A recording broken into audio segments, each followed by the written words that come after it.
आगे झारखंड से दारू पी के आबो हलिया बिहार गे छौरी। झारखंड से दारू पी के आबो हलिया बिहार गे छौरी। रजौली बॉर्डर पर धर ले कौ 112 गे छौरी। जमुई बॉर्डर पर धर ले कौ 112 गे छौरी।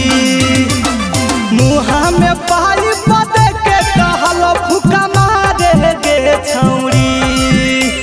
मुहा में पाई बदे के कहल फुका मारे गे छौरी।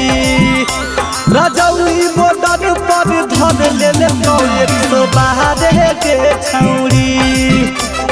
जमुई बॉर्डर पर धर ले कौ 112 गे छौरी।